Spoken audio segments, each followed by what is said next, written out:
What's going on? What's going on? Brutus here with another attack strategy video where we draw out what we plan to do.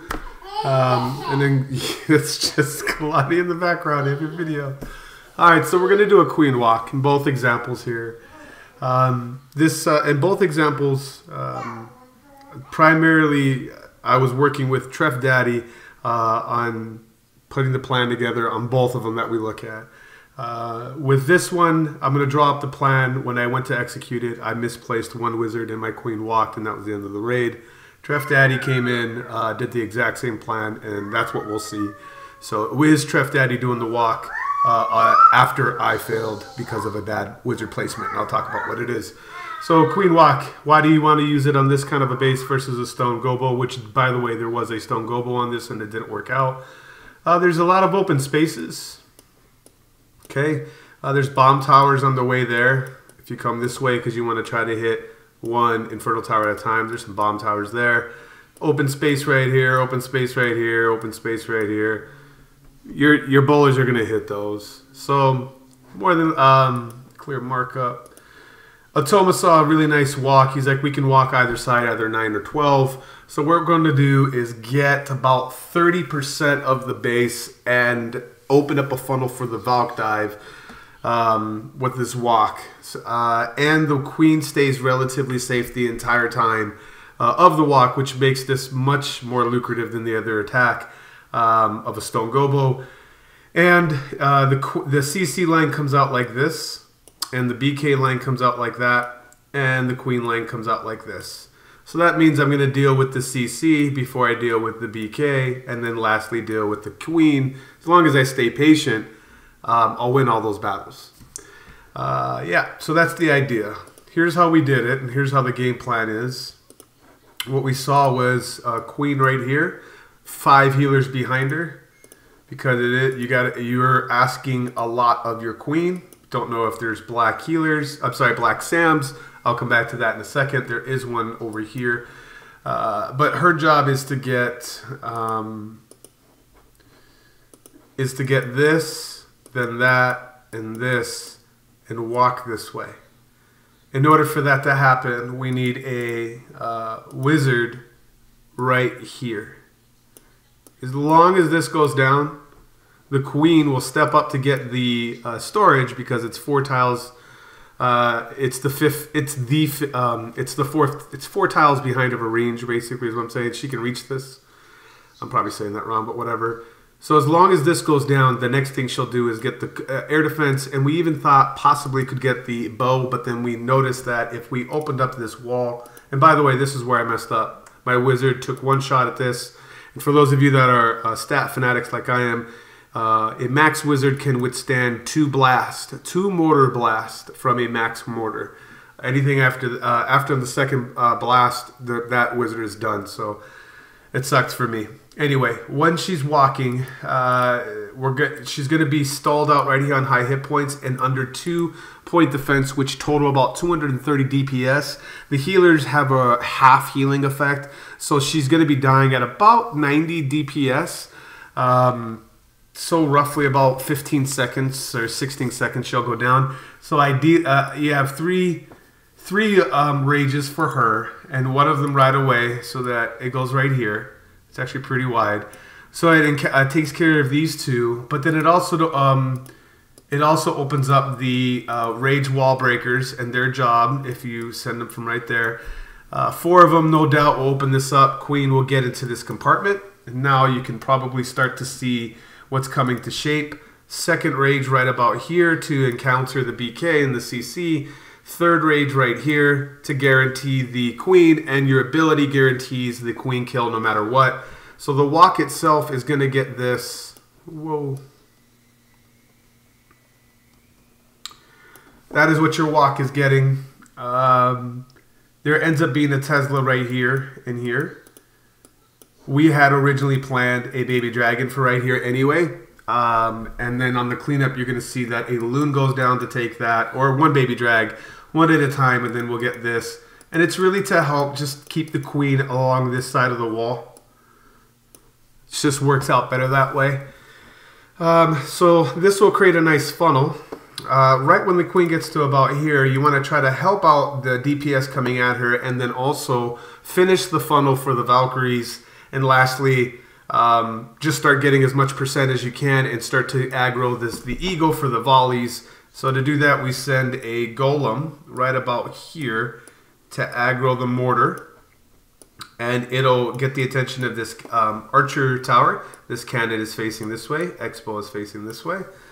And we have 5 or 4 bowlers. So we're going to do 1, 2, and 3, 4. You could do up here as well with the 5th one. But the bounce will take care of this. And then the bowlers will be safe to take care of that because it's 1 tile behind this wall. And then they keep walking this way. And last but not least, we got the BK acting as a tank. He'll start on the camp, work this way around the base, like that. And CC bowlers right here, and they're to get behind the BK. And the bounce will get basically all this stuff. The bounce will get it all. That's for percentage flanking. And then if you guys are like, well, where's the town hall? So far we have 3 rages, and we still have 2 spells left. Well, the jump is going to be wicked late after the queen kills the enemy queen. There's the jump. Here's the rage for the Valkyries specifically. These buildings are touching, and that's a nice magnet for Valkyries, that aggro touching things. 1 test Valk, and then the 8 others. And that's how we're going to, that's how we're going to double this. So we'll back out, we'll clean this off, and then we'll see it in motion. We'll come back and we'll look at one more. Hang tight.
We're back for the next one here. This one was a good one to talk through because originally there's 2 ways that we saw how to double this base. And Tref saw a better plan, and it's a good talking through. So I told Tref that we can get a stoned. I'm like 99% sure that this is a guaranteed double. I'm not worried about anything. If I do a golem like this, and then save you the details, but a golem like that and a golem like this, Bowlers, stoned, all that good stuff, jump right here. Rage is in the right spot. 3 rages, a freeze. I guarantee I would get like all of this. And some percentage on the back ends and top part right here. And I basically said it's about, I guarantee that's a 55, 58% double. He's like, I don't like it. I'm like, well, let me hear what you don't like about it. And he's like, well, I know it's going to clear, but I don't like the percent. I want to do a walk. So that he saw the walk, we combined the walk value with the bowler entry bowler that I had in mind.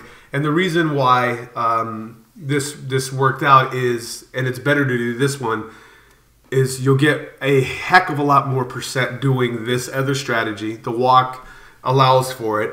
And whenever you're deciding how to double the base, not only do you want to go with the safest plan to get there, that's going to get you the double. If you have 2 options, you want to choose the one with the most percent.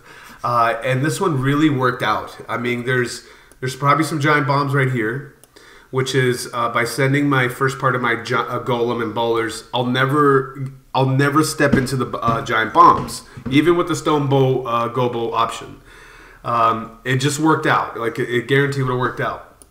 So what we're going to do for this one though is same idea that we're going to mitigate from those GBs and just get more percent, but we're going to get a ton more percent. We're going to do a queen walk gobo. That's it. To make sure that we need this storage to go down, because we're going to start a walk right here with the queen. Why is this doable? By the way, we can get a baby dragon to get rid of this 1-point defense. And when the queen rounds the corner like this, she's never under point defense more than 2 at once, ever. The bows come like this. And these are set to ground. They're completely out of the question. This CC line never gets within the lava wall line. I never aggro the CC. So as long as I make sure the funnel's created and I'm patient, this is why this works so freaking well. With 5 healers, because I'm investing so much, which is basically like 2 golems or so. Stay right behind it. There's no air defenses up here. I can set it and forget it. You want to put a 1 tanky loon first, just because of this open spaces right here. Could be Black Sam's. And we made a joke that all these open spaces could be Black Sam's. He could be putting all the Black Sam's at the top. And if that's the case, like he's baiting a walk, I said this is going to be the most comical attempt ever because I'm going to lose all my healers at the top. I think I would still pull it off. May not be as high percent, but I just thought it was funny that maybe he put all the Black Sams up there. Anyway, loon to fish out a Black Sam. Then a baby dragon. And its job really is to help mitigate some of the point defense coming at the queen and help the funnel. Specifically, I want this gold storage to go down. I have 3 baby dragons. I'm 1 for cleanup, 2 like invested for this funnel. I don't want to use a wizard because this cannon can pick off my wizards. Same thing with bowlers. I don't want to use it because this cannon can reach. It'll once this goes down, the bowlers and wizard or any ground troop is going to be within reach of this cannon. I could use valkyries, but the valkyries could come down this way because all these things are touching, and I could miss this gold storage completely. That's the reason why you want to put a loon to fish out a Black Sam, and then you invest baby dragons if needed. Plus, remember, my baby dragons are usually used for percent at the end, right? I'm getting all the percent up front. So as long as I invest, my #1 investment is the walk.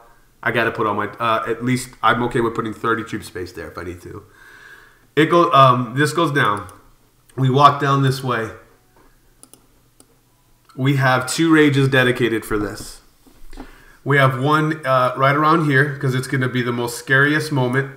By the time the queen, because the queen can't reach these things, and if my baby dragons will take it out, you never know. If I come step right here, I'm going to be on the 3-point defense, maybe. That's why I want to put 1 of my 2 rages early. My second one right about here. There's a chance I may not need it, but I personally think there's Teslas around here, and that's why I'm going to need it. But we'll see.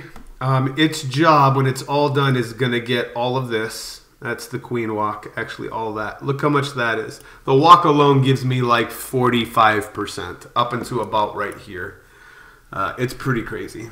And then we're going to form a funnel. This is where we don't want our bowler or push portion of our army to run into. So we're going to be extremely patient, because I can't send this too soon and have the CC pop out, because if it's a hound or a dragon or something in the air, my queen is the only thing that's going to shoot back. And so I need her to round the corner. Got to be patient. So golem right here. We're going to use pre-archers. One right here, because I have a weird floor space over here and over here. So a 1-for-1 trade on these camps before I even do the walk. This will actually help the funnel of the bowler behavior. This will all be dead space. So the bowlers will hug this way, and I want that. So that when they bounce, they'll go like this and create a big dead space over here. And that'll keep them pushed over to the left, and that's where I want everybody to be pushed over to. Jump right here. It's important that I make my jump as low as possible and as close as possible to the town hall. Not only because I need to clip this wall piece, but because I don't want anybody to head up this way and then circle the base by chance with these structures remaining. So down here, and then BK and the rest of the bowlers really. I think I have 20. One golem and like the rest are bowlers. It's ridiculous amount of bowlers. So here's 1, 2, 3 spells. I have a freeze for the infernal and the wizard, the splash and the infernal tower, and then a rage to just quickly take out everything. I need all this to be. Remember, I want to create that dead space over here. I need all this to be down so they kind of push over to the left. Stay away from giant bombs is really what I'm worried about. I'd like a bounce from the Infernal Tower to the Expo happen. When that happens, they'll never go over here by any giant bomb locations.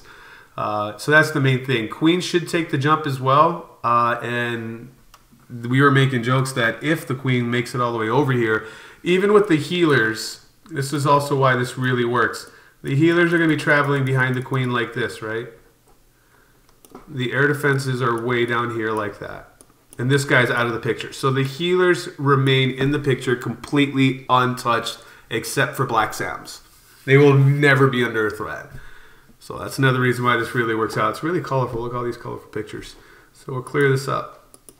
Let's recap. 4 archers for the huts. Start the queen. Invest troop space to make sure she goes up. Be extremely patient. Don't be liberal on your rages. Don't be afraid to pop the ability if you need to, because you need to round the corner. Right about at the 12 o'clock position, then start your golem and your bowlers to start creating part of that funnel. Maybe a few bowlers on top to help the queen with some high hit point storages right here, just maybe 1 or 2 for the bounce. And that should basically create a nice side funnel like this and a nice side funnel like that. It's a weird funnel, and everybody like that. Woo! Hopefully those talking points were helpful for you about the things that we will look for on trying to decide a queen charge something. One of them was a queen charge Valk dive. The other one was a queen charge bowler. Oh, I'm sorry. The reason why I don't want to use Valkyries, the Valkyries could completely miss the town hall and go right here. I definitely wanted bowlers. The bowlers are a ranged troop. They don't circle the base by touching objects. That's the other reason why I wanted to use bowlers with this as opposed to the other one that we used, a Valk dive. Once again, it's Brutus reminding you, you're going to be better than the double, and we will check you next time.